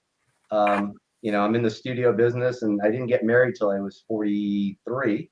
I didn't have kids till I was 45. So there's plenty of time to buy stuff. I have, all the analog Neve stuff, Manley, Calrac, the best converters that are made basically, and that kind of stuff. But that's come over time. I didn't just go out and buy that in the beginning. So I'm fortunate in that department. But to me, it's more about the creation part of it, and the playing. I'm not worried about playing fast. I can play fast enough. I'm not one of those guys who keeps punching the metronome up so I can get faster and faster. I'm kind of past that a little bit. It's more about the groove. I'm really getting into this whole thing of really having it sit and almost playing behind the beat a little bit, just so it really sits. You know, in the old days, they used to call it stanky or nasty or whatever you want to call it. It has that kind of groove to it. Yeah. Just spending a lot of time like that. Also, whenever, you know, whether I'm practicing or writing a record or playing, I'm really overly concerned about, okay, what's this going to sound like out of a pair of stereo speakers? Well, if you're going to hit two crashes, don't hit them both on the same side. Like, thinking about it from a listener's point of view to really create your parts. You know, yes, we've all had those times as we're growing up and we're just beating the crap out of everything. And, you know, I'm that guy that sat down and, you know, spent, you know, months on double stroke rolls and paradiddles with my feet. And then I realized that they all sound the same. It doesn't sound any different. It's like, I see some of these guys that come up with the most wacky subdivision parts of their body. Mm-hmm. When you listen back, if you're not watching the video, it's just like, okay, that's cool, whatever. But you watch the video and he's doing these weird things and it's like crazy. But it's just really getting back to making it sound good. Just trying different things, you know, it's just trying to be creative, you know, kind of thing. Yeah. And for every drummer out there, there are days where the creative thing's not happening. And that's the day where I'll sit down and I'll put the metronome to whatever and just play a solid groove, you know, and just kind of just go more of the physical thing. Because I think the more and more that you play, especially if you're playing in time like that, it becomes more ingrained and more natural, you know, to that kind of thing. So I enjoy just sitting there with the thing on a certain tempo and maybe working on something, the same pattern over and over that I might not be nailing it like I really should. But it's not I'm not thinking a whole lot. I know what I'm doing, but physically I'm trying to get it to that level.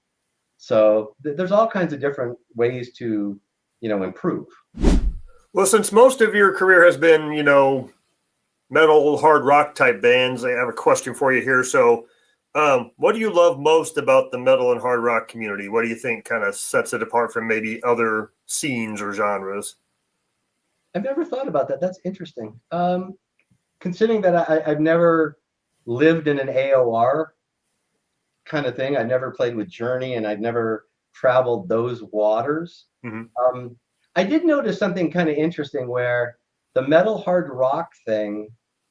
Yeah, here's kind of an interesting. Yeah, okay, I can answer this. This will come to mind. Kind of accepting of what you do as long as you do it, kind of like with a pure heart, if that makes sense. As long as you do it. And they can tell that you're giving 110%. My big thing is I like to go record to record, and I want people to go, damn, he was practicing in between, or like, or man, where did that come from? You know, or something like that, where it's like, again, because this is a sales business, you know, you are trying to sell your product and sell your band, that you want to give them something that they haven't heard 150 times before. You know, also, and you know, Warlord was like this, Fates Warning was like this. I've been fortunate, you know, to play in those two bands. A2Z is exactly like this. If you want to hear something that sounds like A2Z, you got to put on A2Z. You can't put on band B, band C, band D. You know, it sounds like that. Fates Warning was like that too. Yes, there's other bands in the genre, but they're not like that. You know, you're not going to hear that. Sure. You know, Warlord was the same way. Yeah, you could put on a Rainbow record, but it's not going to be Warlord. You know, it had a very distinct sound. Because I remember coming through the 80s, there was 50 bands that all sounded the damn same, and you couldn't tell one from the other, from the other, from the other. The one interesting I did notice about playing with Graham Bonnet was that audience was more concerned about just the song and the lead singer per se. Okay.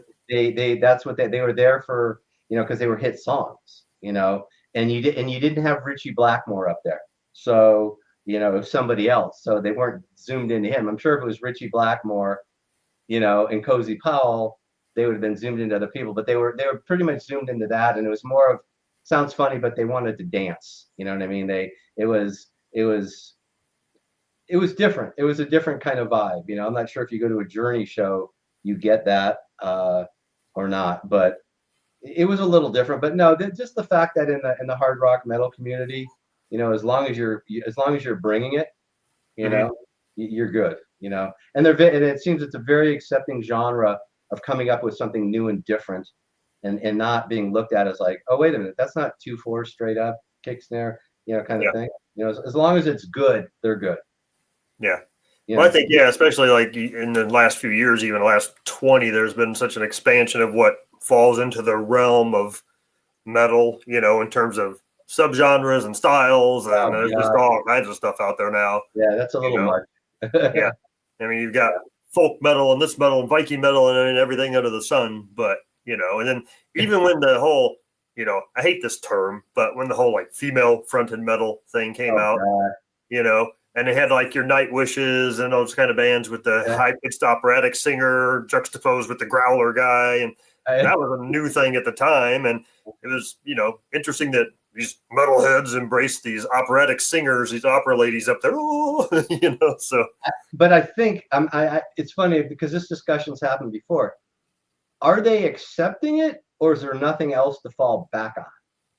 Because when it seems to me, and I could be wrong, it seems to me when those trends come in, they come in 5, 6 at a time, and it kind of captivates the market, and all the other people kind of get pushed to the back. And when that fades out, the other ones kind of come back in. So I don't know if it's like a trend that hits, kind of like grunge. Grunge had a little bit more staying power, but that same thing when that came in, I don't think female fronted operatic singers were going to bust Nirvana to the side. Right. I think, to switch it around a little bit, I think when something's dominating like that, it's hard to come through with something else. But, not to keep going back to A through Z, but that was one of the things where I kept thinking, as long as it's basically timeless, as long as it's great songs, hooks, I think that's really what's missing in music is hooks. If you don't know it, my theory was if you don't know it by the second chorus, there's a problem. Because you should have gotten it after the first chorus, and when that second one comes in, you should know it. And they're not like ridiculous, the lyrics are not simple, but the wording isn't so people are like, what's he saying? What's he saying? It's a hook, it's supposed to make you feel good. It's supposed to make you get up off of your seat. You're supposed to tap your foot to it. You're supposed to be doing that kind of thing, and that's what we were really aiming for. We weren't going full on prog or like stupid, hey, let's see how fast we can play. Nothing at all. It always really comes down to the hook. I mean, when you get into an elevator and there's a song playing, what's the one thing that they all have? They all have a hook. You're not hearing 6/7 in an elevator. For the mass public, you're hearing a hook. Sure. And I think that's been really missing for a long time. Yeah. I agree. I mean, I think that's, the thing when 80s metal kind of came out, even the heavier stuff. I mean, let's face it, the early Metallica albums had hooks. Jump into Fire was a hook, Exactly. Whatever. I mean, it was catchy, I know if you look at like Heaven and Hell, the whole album, Neon Night. I mean, Southern Cross, Sign of the Southern Cross. I mean, even what was the big hit with Tony Martin? Headless Cross. Oh yeah. Oh, great chorus. They were hooked. Yeah, kind of morbid, but they were hooked. Yeah. You remembered it. Oh, exactly. And I think a lot of music's missing that. So you've had a long career in music, which in this day and age I feel like is really hard to do. There aren't too many people that can say they've had 40-year career in music. What are some of the challenges you faced as a musician, both maybe personal or professional, over the last 40 years? The music business just changed radically. I wouldn't want to be a 25-year-old musician today. Yeah. I'm very thankful for coming out of the 80s. Warlord didn't hit like we thought it was supposed to and could have, but we had the opportunities. We had the meeting with Michael Browning. We had the Bill Aucoin. We had Brian Slagle, picking the band up and helping the band and stuff like that. Today, and since I'm in the studio business too, I have a 6,000 square foot commercial building for about 27 years.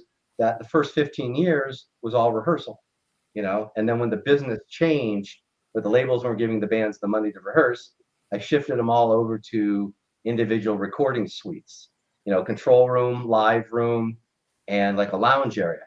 And it's all rap, hip hop, R&B, and pop producers. Okay. Because pays the rent. You know what I mean? Right. Bands weren't rehearsing. The whole business changed, and that happened throughout the thing. Now today, and I joked about this with A2Z, where when I first came out, I go, I bet you $1 I could find the next 25-year-old Steve Perry, Steve Walsh, Ronnie James Dio all rolled up into one, and I would take a demo to a label, and first question they would say is, what other band did he play in and how many records did he sell? Because that's what the record business basically is right now. Unless you're Justin Bieber or whoever or whatever, and unless you're some other kind of genre that I just don't qualify for. Okay. I think I don't qualify because I'm old enough to probably be somebody's grandparent, as well as the fact is no one's looking for live drums per se. You know what I mean? Yeah. It's a different, the genre that we're in, and it can be wide. They're not looking for the next big thing. They're not looking for, the new Kansas. They're not looking for that. They're looking for, I want to spend $10 and I need to make 20 back. And I get it. It's a business. That's why they call it the music business. I get it. Sure. But at the same time, it's really tough. And, that's, going back to that story that I was saying about, with Ray, it's not that he wasn't the first choice because I didn't want him, but I wanted real separation from Fates Warning, because the last thing you need to do when you come out with a record is have like questions that have nothing to do with like your record about going on stuff. Yeah. But it just turned into this thing of, I could tell you the goofiest stories and just looking for this person and looking for that person. And I knew Ray could do it because we had talked, when we were on tour and stuff, that he was raised on, Peaches and Herb, Billy or like R&B and pop and different things. So, and I knew he could do it. He wasn't going to come in like some metal dude and just, and a lot of these guys, that's all they can do. But he fell right into it, and it just got to that point of frustration. I couldn't find anybody. Looked for a long time. And basically had the record done when Ray came into the fold. And I just knew when I sent him the first song and he sent it back, I just said, this is it. This is happening. And he's even told me that it falls right in line. It's so not Fates Warning from a vocal point of view, especially. It's verses, it's choruses, it's bridges, it's set up for it. We purposely make choruses wide open, not the influence. So yeah, and it seemed to work out. I mean, the timing was good. And so here we are in round 2, and for whatever reason, because it's none of my business, because it's not my band, but I've heard from Ray, obviously, they don't, Fates Warning, there's nothing really happening at the moment. I'm not sure what the future will hold, but he's available. It's not like I'm conflicting. I'm worried about anything with him. And, we've already talked, and he's ready to go play shows, and the other guys are ready to go. And, we have people out looking. And like I said, the record comes out June 6th. Okay. And, perfect time to be on the road, perfect time, festivals, whatever. Let's just go play. Oh, exactly. Perfect. Yeah. Yeah. We'll have enough material between the 2 records. We don't have to start playing cover tunes, or any of that kind of stuff. It's funny though, because I know people are going to want to hear Fates Warning, but, we've talked about it. It's like, well, we have enough material. Let's kind of make the break and go this direction. So yeah, no, everything's kind of looking good in the music department right now.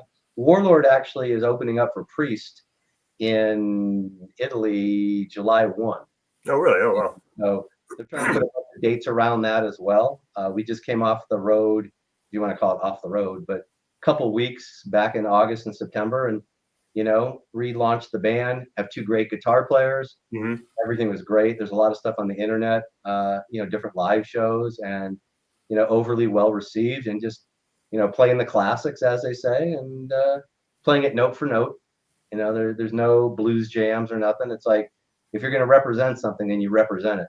Yeah, that's what's kind of interesting, because I remember when I joined Graham Bonnet's band, as much as I could have, I know the songs, I could have just went in and did it Mark style and just play.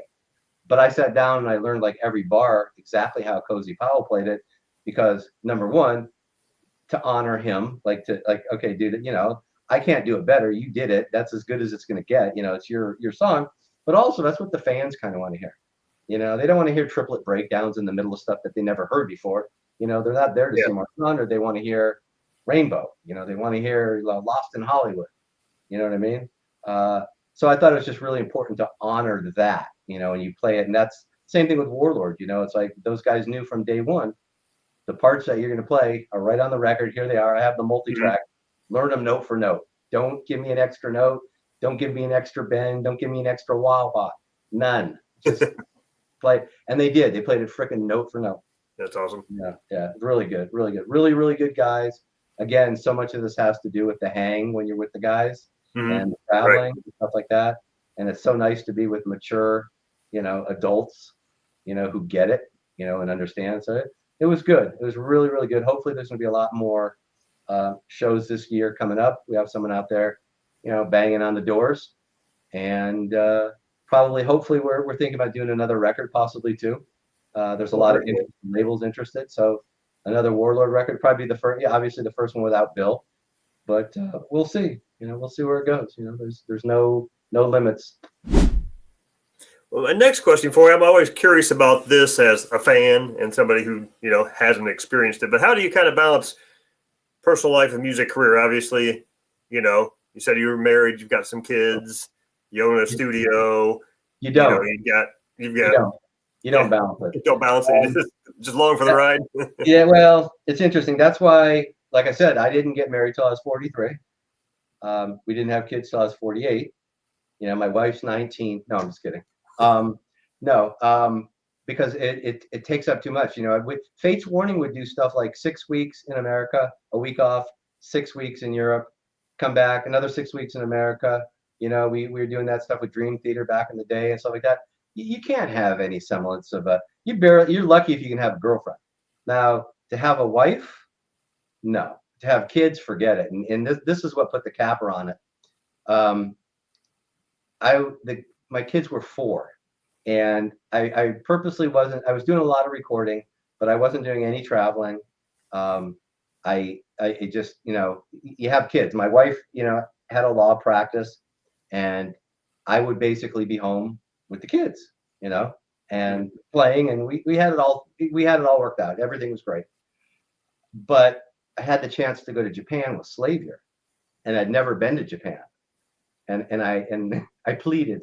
No, I really wanted to go. It was only for a couple of days. It wasn't like a 3-week tour. You don't go to Japan unless you're like some big band for more than a couple of days. And so I went, and I'm sitting in a little hotel room about the size of, like a 5x5, like really small hotel room. And my son calls, and in his little voice, he goes, "Daddy, I miss you." And I thought, oh, okay, we're not going to be doing this. And even for the couple days, it just wasn't. So I really didn't do a whole lot. I think I might have done some of the very little traveling, but when they got older, and especially now that, one's in New York and the other one's like totally self-sufficient and doing the college job and blah, blah, blah, blah, blah, they don't really need me, per se. And, in this day and age, even when you travel, you have your phone and you can call. I mean, it's fine, but no, it's really time to, get back out on the road. But the balancing is really tough. And the real truth be told, and I know a lot of people are going to be shocked, but the music business doesn't pay any money. And unless, you got the gig with Iron Maiden, maybe. But what's really kept me the ability to do what I wanted to do was the studio.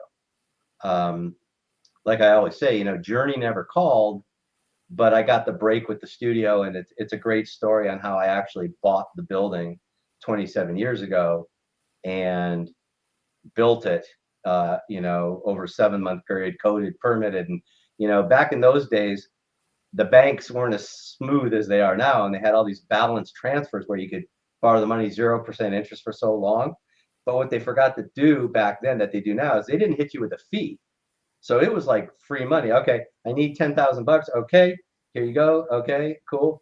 Now when I make my little small payments when it came due, I take one from over here, take that 10,000, pay that off, and it was Peter and Paul all night long, and there was no fee. And basically, the deal that I cut with the agent and the guys who own the building, it really is a crazy story. 6,000 square foot building, freestanding building. It needed to be built out. There's no question. Okay, we took it down. I took it down to 4 walls and a roof. Everything went back in. The electrical, 4 circuits per room. It looked like art. It was incredible. But basically, what happens? The guys who owned the building hated each other. They were old guys, electrical contractors, hated each other, but they owned the building. So we set it up where, okay, it's a lease to buy for 2 years, but every payment that I make, 500 of it, let's just say, goes to the purchase of the building, the down payment. Okay. So I knew I had to build in, which was going to cost a lot of money, and you don't build in unless you're going to buy. Okay. We're talking a 6,000 square foot building with 10 rooms that have 21-inch walls. I mean, it's beautiful. I mean, it's really beautiful. So basically, the bottom line is I gave them $10,000 non-refundable deposit. So after 2 years, if I say, hey, man, let's just keep the lease, they got my 10 grand, or that's applied to the down payment. So and they agreed for the first 5 years that they would carry the paper. So I wouldn't need to get a loan. The interest rate was high, but that's okay. I could handle it. So when the day came, I basically wrote a check for about $66 and owned the building. Wow. Because they took my money from every month, Yeah. plus $10,000 I gave them. Again, like I said, that's what kept me, and running it, obviously, and a few other breaks along the way by different people and companies. But that's what's kept me, in business, that I can play all day, that I can raise my kids, that I don't have to go to an office between 8 and 5. It was a gamble. It was a risk, but you do that stuff when you're single. You do that stuff when you don't have kids, because if it all took a shit, if it all went under, it would be just me. I just have to worry about me. I wouldn't have to worry about feeding him and her and taking care of the dog. So yeah, it was. I mean, again, it worked out. It was just do it the right way, do it smart, don't do anything stupid, and my kids will be very happy when they get that building. And you didn't wind up on one of those VH1 stories. Mark had it all, and then he lost it. No, I know. It's funny because I used to sit around with my older brother, and we just used to talk and say, I just want one shot at that golden ring. You give me one hit wonder, and I guarantee you I can make it last the rest of my life easily. Just one shot. We'd sit here and you hear the stories, and just go, But again, too, you hear a lot of stories about guys that are successful and they like go under or whatever. The bottom line is they would have never gotten anywhere, and they would have went right under if they didn't become famous and stuff. It's not like they were genius and something happened. It's like certain people can handle their business and certain people just don't know how to do it. Yeah. Whether they weren't taught that way or they weren't raised that way, are smart enough to hire people who do. Sure. So. Well, it's sad, to see all those stories of, the bands that made it, but of course they made it and they're 20-year-old guys and they're not wise about managing their money, and they're going out and blowing it on addictions and other things that are a waste of time. And then, they're by 25, they're destitute and their, band's dead. And it's like, so, yeah. Yeah. And then, a manager friend I was talking to, and he goes, now that they have to go back and play small little clubs, they don't know what to do. See, that to me, that's got to be the ultimate. How do you, and I've never had this problem because I never had that success, but how do you deal with, playing Live Aid, and then now you're back at the honky tonk gin bar, playing your hit for 65-year-old ladies that are drunk. Right. You know what I mean? Like, how do you get from that to that and mentally not go, what happened? But yeah. Well, speaking of that, I'm going to read this quick list real quick. Not the whole thing, but I want to ask you a question just about your career in general. So these are just some of the bands that you have had a hand either as a guest musician or full-fledged bands that you've played with. So we've had A2Z, Hours of Hand, Slave Year, Spirits of Fire, Warlord, Joachim Cans from Hammerfall, he played on his solo album, Elegacy, Fate's Warning, Speaking to Stones, Arch Matheos. I mean, the list goes on and on. There's a ton of bands on here. But is there anything when you look back at your career, is there one moment or achievement that stands out as being the most meaningful to you? Probably the A through Z stuff. And I think one of the most meaningful things coming up is going to be, hopefully what I'm looking to get out of the second record is, okay, we know the guy can play the drums. Okay, great, cool. More importantly than that, what I want to kind of get out of the second record is, wow, this guy knows how to run a band. This guy knows what he's doing. And in truth, the guy that I've been talking to for a lot of years, a good friend of mine is Phil Ehart, the drummer from Kansas. It's a long story, but he has managed the band for 40 years. So as a combination of a drummer and just the guy who knows how to run the business and the things to do and don't, he was very helpful in guiding on different things. And the greatest thing he ever said to me was, he goes, Mark, some guys are just not manageable. You know, they're just not. You're going to kill yourself, you know, and it's not worth it. You got to move on. You got to replace. You know, you can always replace. It might take time and all these kind of great things, but you always, you know, got to do that. But I always had a vision of what I wanted to do, and I was always in different bands where I had to either, not Warlord so much, but other bands that I had to compromise or whatever the case may be, not be the head guy in charge. You know, I always kind of wanted, you know, you could ask my mom. Yeah, he always wanted to be the boss. You know, I'll never forget, 9 years old, I asked my mom, who put you in charge? You know, and that didn't go over well. But I've always kind of been, anybody that knows me, that's kind of just been my thing. That's why at the studio for all these years, I don't want a partner. Why do I want a partner? You know, you want a partner if you need money. Well, if I need money, I'll go to a bank. If I need partner for expertise, then I shouldn't be in this business because I don't know what the hell I'm doing if I need to ask you. And I always said to my kids, I go, you know what the best thing about owning it by myself and like without a partner? If I want to paint that studio pink, I will. You know, I don't have to ask somebody. I don't care what anybody has said. So I've always kind of been that guy, and I just had my own opinions. I always gave 110%, and part of the problem is I always expected other people to as well. And there's a lot of disappointment in that. So you definitely got to find guys, you know. Here's a quick story. I told you on that first A2Z record, we were going to do a video for every song because I found a guy that, you know, someone else found him for me, but found a guy that was doing videos really inexpensive. I thought it was important just to keep it rolling. Yeah. So I tell the guys, hey, you know, I just need a picture of you guys walking through a field, walking away. I just, you know, we're going to blend it in there. Just get it done. Philip Bino is on tour in Bulgaria with Steve Vai. I get a video from him in a day. Okay. The two other guys are sitting in their basements doing nothing. Took them 3.5 weeks. And I had to call them 12 times. So you really need to surround yourself. You can't run a business that way. That's like what Phil was talking about. Some people just aren't manageable. They're not on the same page. And I don't even think those guys, you know, and they made money and they got publicity and they got promoted, you know, and they got, you know, they got more hits on their Facebook than most people probably get, but they didn't get it. And I could have paid them, you know, $100 million a year, and I still don't think they would have gotten it. I think you just have to find those people that work a certain way, you know, and that's the way a business is going to work. And that's always a problem in a band, you know, because you do need other people. That's why I decided when I did this, you know, I'm going to put my money where my mouth was. If we're falling short and I want to do it a certain way, I'm taking care of it. We're going to do this. We're going to do that.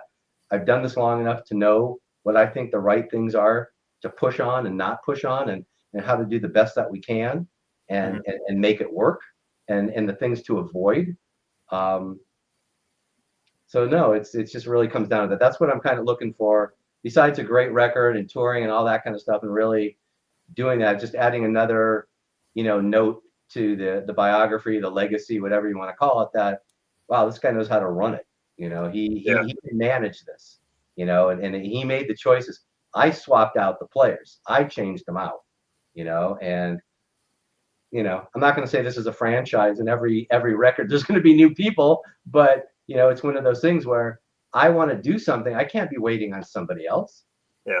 You know what I mean? Especially someone who's not coming to the table. You say, hey, man, you know, I'm sick. I'll get it to you in a week. Or, hey, I'm going out with Joe Blow and I want to have, that's cool. I'm good. Everybody's got lives, you know, but just to be left hanging, Well, like you said, with the first record, if somebody isn't available for 9 months, like you said, the album is in the dust by then because in this day and age, it's like you gotta keep the wheel turning here. Absolutely. Plus there's just that I don't know if it's that fragile ego or whatever, but here's an interesting point. You do the record. I was kind of surprised at what Simone brought to it guitar-wise, because he brought an orchestration kind of thing to it. And if I would have known that, I would have brought the keyboards in at the end. But I didn't, because Simone kind of joined a little later. So Jimmy had parts and stuff like that, and a lot of them got nixed just because it's just too much. And Jimmy's just like, hey man, whatever sounds best for the record, whatever's about the record. And those are the kind of guys, that's just a pro. You know what I mean? Yeah. And those are, again, the kind of guys that you need to surround yourself with, not guys that are all worried about themselves. It's about the band. It's not about, you're this, you're that, whatever. You know what I mean? So again, so much of this business comes down to who you surround yourself with. That's why I found it interesting when not interesting, but kind of proves my point. When Iron Maiden swaps out drummers, they go with the guy that, Steve Harris played with for 12 years. Sure. What do you expect? Yeah. I mean, it made perfect sense. Everybody's out there, oh, this guy's going to get the gig, that guy's going to get the gig. No, they're going to get a buddy. They're going to get someone that they know is not going to wind up. Yeah, they know they can work with. They know he's reliable. Yeah, exactly. So it kind of proves the point of it's really about, that thing of being a band, and worrying about the band first. I've been fortunate enough to play in bands that it was about the music. Warlord was about the music. Fates Warning was about the music. A2Z is about the music. It's not like going to see Yngwie. Oh, Yngwie had a drummer? Really? I didn't know. Yeah, because and rightfully so. I mean, I think the guy's great, and it's amazing to watch. But I didn't play in bands like that. It was bands. Well, speaking of that, so if you could collaborate with any musician, past or present, who would it be? Oh, this might shock you. Greg Raleigh, who played, Greg Raleigh, Journey and Santana. Yeah. And I tried to get in touch with him. He actually lived down in San Diego area where we were. To me, I mean, as much as he's in the Hall of Fame, not that the Hall of Fame means anything, but he's been in there like 20 different times with 20 different bands and different things. His songwriting, his soul, it's his soul. It's really the soul. His feel. I love his voice. Is he Steve Perry? No. Is he Steve Walsh? No. But his voice, he's the voice of Black Magic Woman. He's the voice of Evil Ways. You know what I mean? I mean, I know Black Magic Woman's not their song, but it's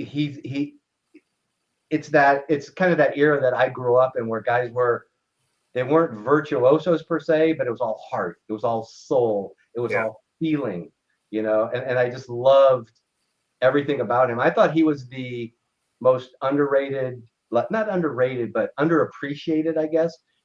So much of those early Journey records, when Steve Perry joined, Infinity and on, were those the combination of the songwriting, the Hammond playing, and those double vocal thing. I mean, Jonathan Cain is a prolific songwriter. Had great songs, but got a little syrupy at times and got a little too much at times.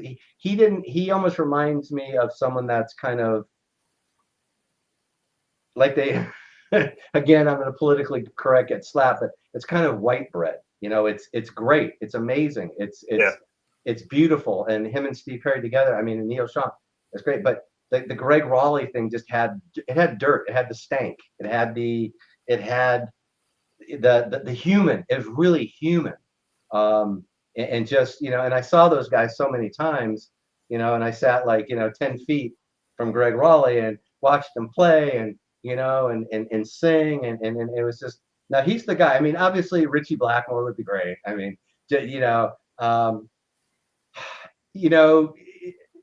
my favorite singer of all time probably is Steve Walsh from Kansas. But there's so many great ones. I mean, Lou Gramm. I mean, There's a million of them. There's a whole. Yeah. We were lucky enough. You tell me. My era. I mean, I just off the top of my head, Steve Perry, Steve Walsh, Mike Reno from Loverboy, Jimmy Jameson, Dio. It can go on and on. Sure. It's great. Brad Delp. Oh yeah. I mean, my God, the Eagles, Crosby, Stills, Nash and Young. I mean, the whole vocal thing. It was such a vocalist game back then. And we're not even getting into the whole Motown, James Brown, the OJs, the Temptations, the Stylistics yet. And it's just, Chaka Khan, you know what I mean? Tina Turner, there's another one for you. You seen anybody recently that's going to mimic, that's going to be on that level of Tina Turner? Yeah. I haven't. I mean, Adele's cute and good, and she's cool. Okay. She ain't Tina Turner. I mean, not even in your wildest dreams. Yeah. My opinion, but I just was so blessed to grow up in an era, that was so diversified in music that, it's all over the place. And again, I know people are going to throw tomatoes, but I'm not, and I can blame this on the record industry and you can blame it on radio, but you don't have, and I think the record labels are responsible as well as radio too, and it's hampered for developing artists per se. I mean, when was the last time you heard someone like Whitney Houston? Okay, I mean, right. And she was developed. She didn't come out of a YouTube video. So it's the business is to blame, but I just don't hear that kind of music. And when people say, "Oh, there's all kinds of great music out there," I'm not buying like the guy with his computer in his basement who uses AI and puts something together and has all these sound effects and this voice. And that's not what I'm talking about. I'm talking about music where you can get up on the stage and play. When was the last time you heard a band like Chicago? What I mean? Earth, Wind and Fire. I mean, I grew up. I mean, Tom Petty said it best in his little drawl before he passed away. He goes, everybody says that their music was the best, their era was the best. He goes, mine actually was. Like that T-shirt that says, I may be old, but I got to see all the cool bands, right? I mean, when was the last time you saw Queen? A band like Queen. Yeah. Aerosmith. It goes on, man. It's like I said, I was very fortunate, and I'm glad I'm at where I'm at. I wouldn't want to be a 25-year-old musician today. Yeah. That's a rough one. I think it's sad too, because I think all that stuff you just mentioned, I don't think we're going to really see that again, at least with the current music industry. You're not going to see somebody that came out last week that's going to be a household name in 40 years, Well, I kind of joke about it, but you can get in an elevator and hear, you can hear the bands that we just talked about coming through the elevator. I'm not sure in 20 years you're going to get in an elevator and hear Taylor Swift. Now, I'm not taking anything away. It reminds me a little bit when I took my daughter to see one of these K-pop bands, all-girl K-pop band. Yeah. Amazing production, amazing everything. It's very cool, very cool. Money-making machine like nobody, like you've never seen in your life. The merch was like, it was like money-making machine. Just they are printing money. But I said to her, I go, we were talking about music because she's a big Foreigner fan, Frampton, Earth, Wind and Fire. She has all those records and stuff. She's totally into it. And I said, Sid, that 5 years from now, they're all going to be working at McDonald's or whatever they're doing, or they're going to be replaced by someone else. I go, this isn't really like lifelong music. This is like McDonald's. It tastes good right now and it's cool and it's not very, and you're good with it. Taylor Swift, God bless her, and we're even talking about her. Anybody who can make money in this business, I take my hat off to you. But please don't tell me that I'm not buying that this is going to be listened to in 30 years from now. Okay. This is a phenomenon and it's great. And God bless her and everything and all that. I couldn't tell you a lyric and I couldn't tell you a song, but my dad, who didn't even listen to anything, he could tell you the Monkey song. He could tell you Help. He could tell you A Hard Day's Night. He didn't listen to it, but it was around. It was much bigger than that, instead of just to a bunch of girls and 40-year-old men that are a little weird. So, it's, again, just very fortunate. And no, it's not the old man on the porch saying, get off my lawn. Get off my lawn. It's true. Go back and listen. Go back and check it out. You tell me. I mean, what's so funny is back then there were bands that were on major labels, but you really never heard of them because they didn't get the push and the promotion. That were great. That were really, really, really good bands. They just didn't click. It was kind of like that Michael Jordan kind of thing where the other teams were really good, but since he was playing, they could never do it. If you got the Eagles out there and Crosby, Stills, Nash and Young, let's say, if you come up with a group that's like that, forget it. There's no room. There's no room to get in there. We had bands that were that dominant, but I mean, there's a million bands I remember growing up that were and they were all different. They all sounded so different than each other, which I'm not so sure you can say today. No, that's the thing. I think that was such a creative time, just 60s, 70s, even 80s, but it was kind of like new genres were emerging, whatever. It was just kind of anything goes and everything wasn't cookie cutter. It started to get that way mid 80s on. It was kind of the cookie cutter thing started, but prior to that, there was such a freedom in music to just do whatever. And, well, what happened during the 80s is, Motley Crue hit, then every label had to have a Motley Crue band.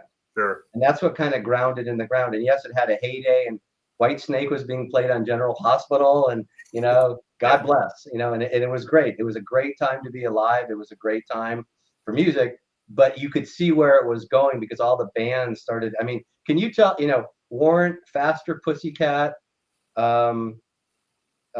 Great White, and there's Rat and all these other bands. Yes, they were different, but they were the same.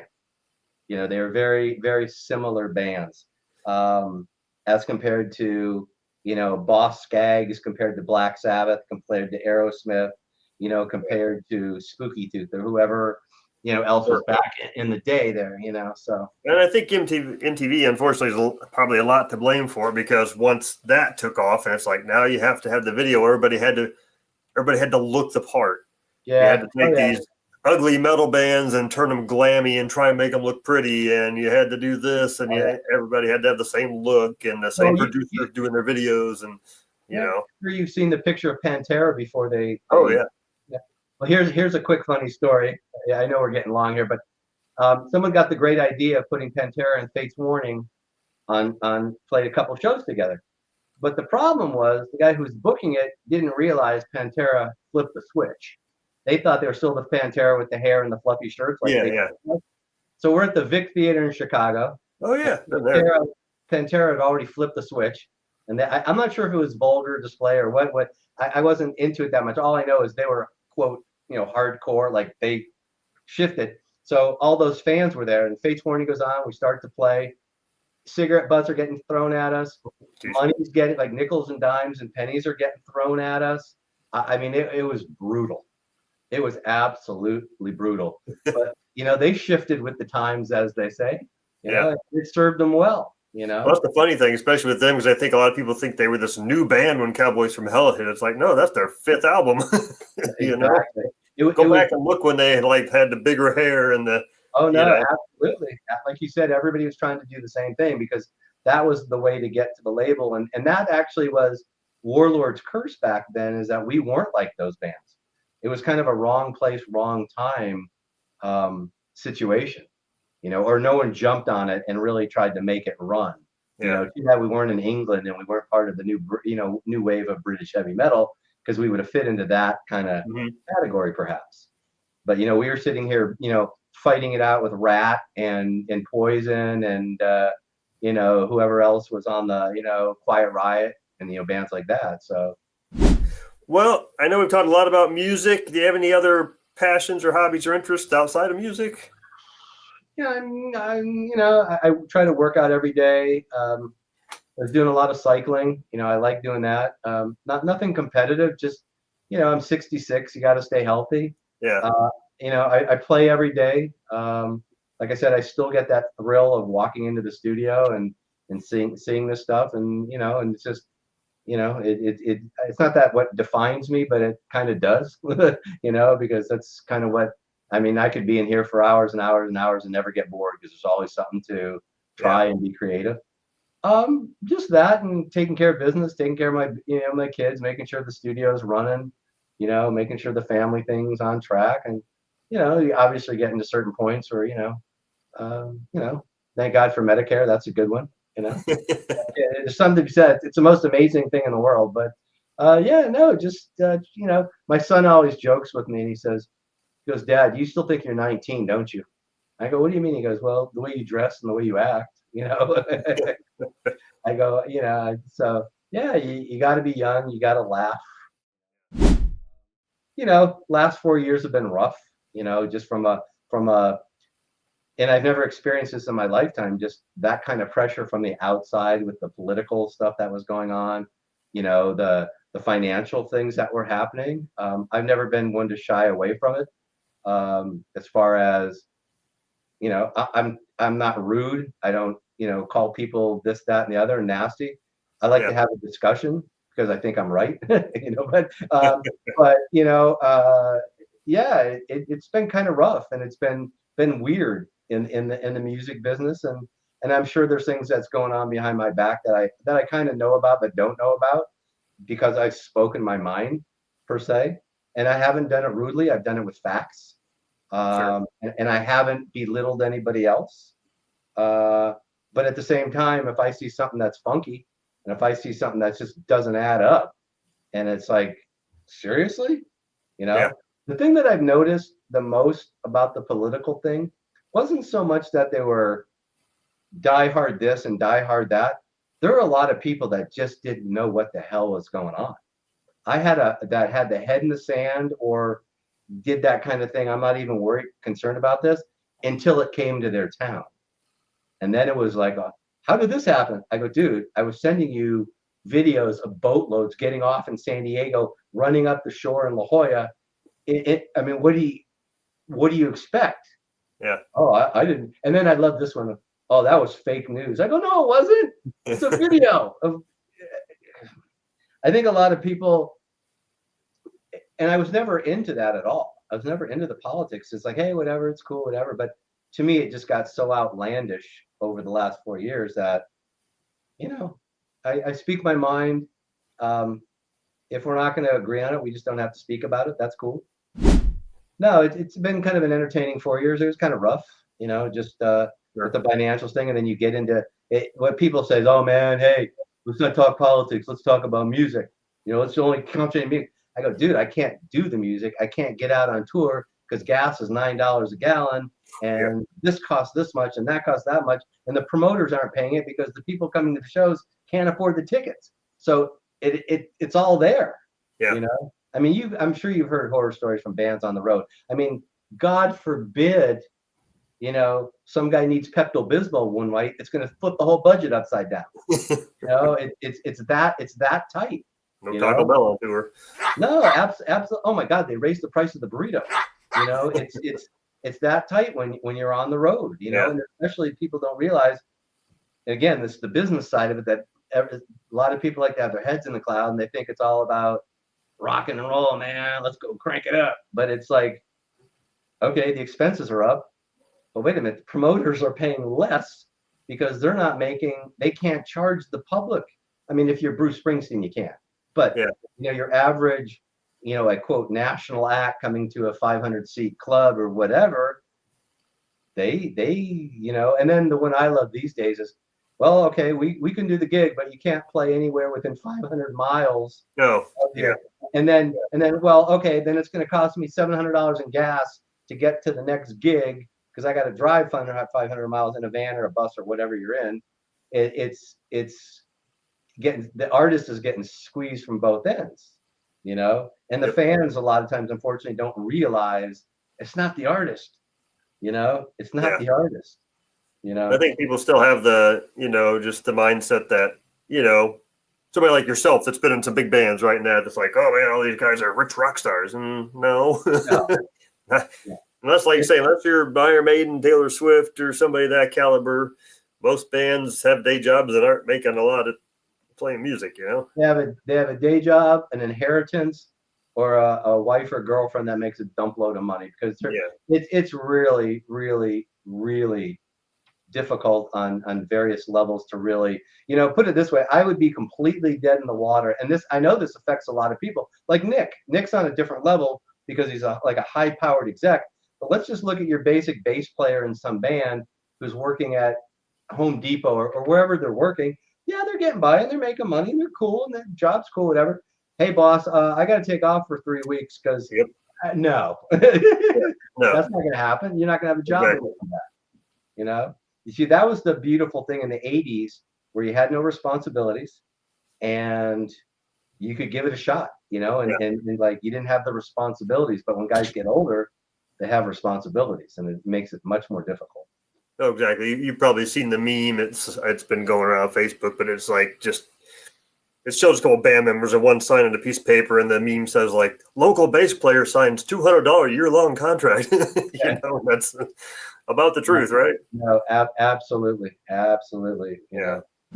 Well, Mark, thank you so much, man. I know I've taken a lot of your time, but you've been more than gracious to chat with me and just give me a lot of insights into your career and your life, and it's been a blast. My pleasure, man. I appreciate it. If you need anything else, you know how to get in touch and all those kind of great things, and let me know, and we'll definitely get when the new record comes out. Awesome. You know, we'll definitely do it. And I encourage those of you who are watching this, go check out A2Z, which is Mark's newest band. There's one album out so far, and as you said, a new one coming out June 6th of 2025. Yeah, we're recording this about 2 weeks before Christmas 24, so that's something you can look forward to in the new year. New A2Z record. And Mark, this it's been a lot of fun. Absolutely, man. I really appreciate your time. You know, my hanging for just a second. I'm going to go ahead and sign off here, and then we'll catch up, and we'll see the rest of you later. All right. Thank you very much.